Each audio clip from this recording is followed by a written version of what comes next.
اب ہمارے بہت سارے جدید دور کے علماء کو یہ بات ہضم نہیں ہوتی. وہ کہتے بھئی یہ کیسے پاسبل ہے 9 سال کی لڑکی کی شادی ہو جائے, رخصتی ہو جائے؟ یہ تو اللہ کے رسول صلی اللہ علیہ وسلم کے کیریکٹر اور سیرت سے میل نہیں کھاتی ہے یہ بات. تو بعض لوگوں نے اس میں یہ تحقیق نکالی کہ اللہ کے رسول صلی اللہ علیہ وسلم کی حضرت عائشہ کی عمر 19 برس تھی. وہاں جو بخاری میں جو الفاظ ہے 9 تو راوی سے وہاں عشرہ کا لفظ چھوٹ گیا ہے. وہاں عشرہ کا لفظ بھی ہونا چاہیے 9 عشرہ, 9 سال نہیں 19 سال عمر تھی حضرت عائشہ. مگر بھائی یہ ساری باتیں یہ سب بناوٹی باتیں. صحیح بات یہ ہے کہ حضرت عائشہ کی عمر 9 برس کی ہی تھی. اگر آپ 9 کو 19 اس لیے بنانا چاہتے ہیں کہ اسلام کے دشمن خاموش ہو جائیں تو وہ 9 کو 19 بنانے سے بھی خاموش نہیں ہوں. وہ تو اس پر بھی اعتراض کریں گے. 19 برس کی لڑکی کی شادی 50 سال کے آدمی سے کیسے ہوگی؟ وہ تو اس پر بھی سوال کریں گے کہ اللہ کے رسول کی 11 شادیاں کیوں ہوئی؟ تو ہم کس سوال کا جواب دیں گے؟ اور ہاں یہ سوال کہ 9 برس کی عمر میں شادی کیسے ہو گئی ہوتی ہے. بھئی ہم اپنے ملک کے ماحول کے حساب سے کیوں ہر چیز کو پرکھتے, اپنے دور کے حساب سے ہر چیز کو کیوں پرکھتے؟ آج ہندوستان میں لڑکیاں 13-14 سال کی عمر میں بالغ ہوتی ہیں. امریکہ وغیرہ میں 11-12 سال کی عمر میں بالغ ہو جاتی ہیں. بعض ایسے ممالک ہیں جو گرم ممالک ہیں, افریقہ وغیرہ میں, عرب وغیرہ میں بعض جگہ ایسی ہیں جہاں تک موسم ایسا ہے, ایٹماسفیئر ایسا ہے, وہاں 10 سال کی عمر میں لڑکیاں بالغ ہو جاتی ہیں. اور یہ میں کوئی ہوائی بات نہیں, میڈیکل سائنس کہہ رہی ہے 10 سال کی عمر میں لڑکی بالغ ہو سکتی ہے. کوئی حیرت کی بات نہیں. ایک لڑکی کے بالغ ہونے میں اس کے کھان پان کا, اس کے ماحول کا, اس کی آب و ہوا کا, بہت ساری چیزوں کا رول ہوتا ہے. تو اللہ کے رسول صلی اللہ علیہ وسلم جس زمانے میں حضرت عائشہ سے نکاح کیا اس زمانے میں 9 سال کی عمر میں بچیاں شادی کے لائق ہوتی تھیں. اس لیے اس میں کوئی سوال نہیں اٹھتا ہے. اور یہ نکاح اللہ تعالیٰ کی طرف سے کرایا گیا تھا. سوال اگر ہم کھڑے کرتے تو سوال بھی اللہ تعالیٰ کے اوپر بھی کھڑے ہو جائیں گے. بھئی اللہ تعالیٰ کی مصلحتیں تھیں, حکمتیں تھیں.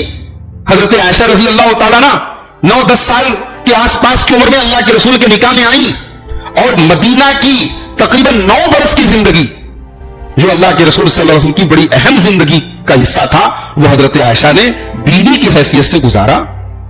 اللہ کے رسول کے اوپر قرآن اترتا تھا, قرآن کی آیتوں کو حضرت عائشہ پڑھتی تھی, سنتی تھی, اس کی تفسیر کو سمجھتی تھی. اللہ کے رسول جو باتیں گھر میں بیان کرتے تھے, جو کام کرتے تھے, بیویوں کے ساتھ آپ کا تعلق کیسا تھا, بستر پہ کیسے سوتے تھے, یعنی اللہ کے رسول کی جو نجی زندگی تھی, جو پرائیویٹ لائف تھی, اس کو امت تک پہنچانے کے لیے اللہ تعالیٰ کی طرف سے یہ ایک حکمت تھی کہ ایک ایسی عورت کا اللہ تعالیٰ نے اللہ کے رسول کے لیے انتخاب کیا جو 9 سے 10 سال کے بیچ کی عمر میں اللہ کے رسول کے نکاح میں ہے.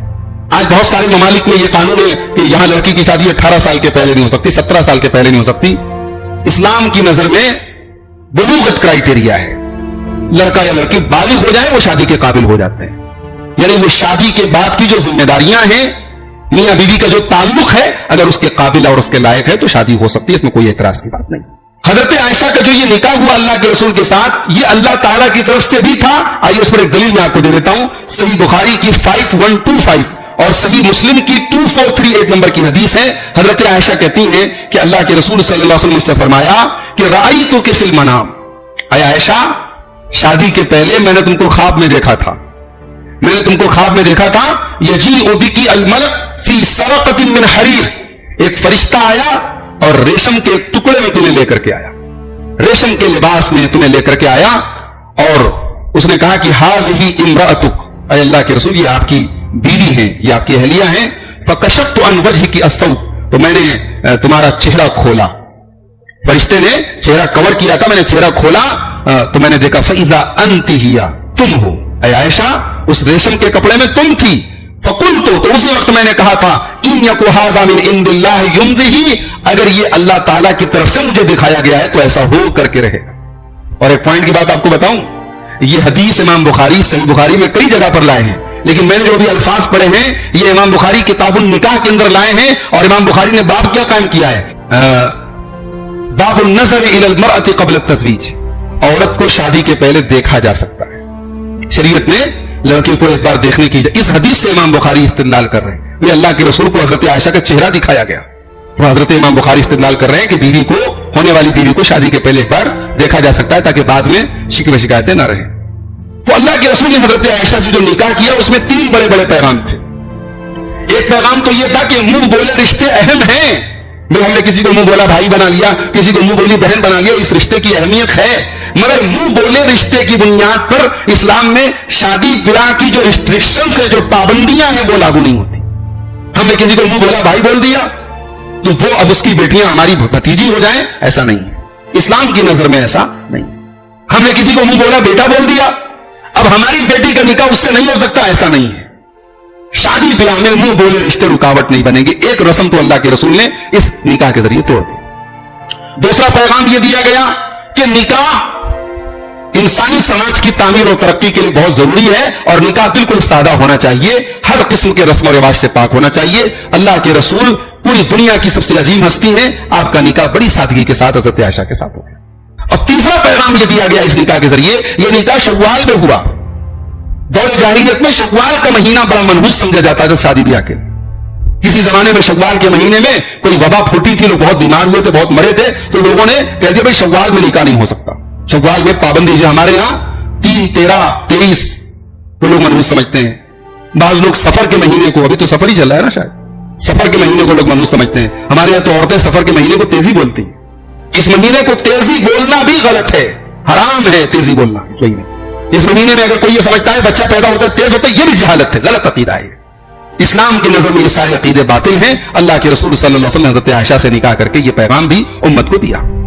اچھا, اب نکاح تو ہو گیا 6 سال کی عمر میں, رخصتی 3 سال کے بعد ہوئی تھی, ہجرت کے بعد. نکاح ہجرت کے پہلے ہوا ہے. جب اللہ کے رسول صلی اللہ علیہ وسلم ہجرت کی اور مدینہ پہنچے تو ابھی فیملی, حضرت ابوبکر کی فیملی بھی اور اللہ کے رسول کی فیملی بھی ابھی مکہ میں ہے.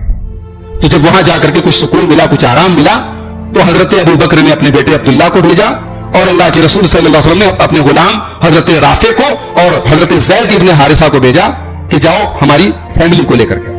تو حضرت زید اللہ کے رسول کی بیوی حضرت سودا کو, اور آپ کی بیٹیاں حضرت ام کلثوم اور حضرت فاطمہ کو, اور اسی طریقے سے حضرت زید کی بیوی حضرت ام ایمن کو, اور زید کے بیٹے اسامہ کو, اتنے لوگوں کو لے کر کے آئے. اور حضرت عبداللہ اپنی ماں ام رومان کو اور اپنی بہنوں کو حضرت عائشہ کو اور حضرت اسما کو لے کر کے آئے. نکاح ہو چکا ہے حضرت عائشہ سے اللہ کے رسول کی, ابھی رخصتی نہیں ہوئی ہے. تو یہ لوگ جب مدینہ پہنچے تو حضرت سودا کے لیے اور حضرت فاطمہ اور ام کلثوم کے لیے اللہ کے رسول صلی اللہ علیہ وسلم نے مسجد نبوی سے بالکل سٹا ہوا 2 کمرہ بنوایا تھا. وہ لوگ وہیں پر شفٹ ہو گئی, اور حضرت ابوبکر کی فیملی الگ ایک مکان میں شفٹ ہو گئی. ایک انسان دنیا میں سب کا پیارا ہے, اس کے بچے اس سے بہت پیار کرتے ہیں, اس کی بیوی اس کو بہت چاہتی ہے, اس کے محلے والے, اس کے گاؤں والے اس کی بڑی قدر کرتے ہیں. مگر جس دن اس انسان کی موت آتی ہے, جس دن وہ مرتا ہے, اس سے اتنی محبت ہونے کے باوجود اس کی لاش کو کوئی گھر میں رکھتا ہے. آئیے پہلے دیکھتے ہیں رسول پاک کا گھر کیسا ہے. اللہ بڑا معمولی سا گھر ہے, آج کی طرح بہت شاندار نہیں ہے, اس میں ڈیکوریشن نہیں ہے, اس میں سجاوٹ کے آئٹمس نہیں ہے, دنیا کی ترقی کے سامان نہیں, چھوٹا سا گھر ہے.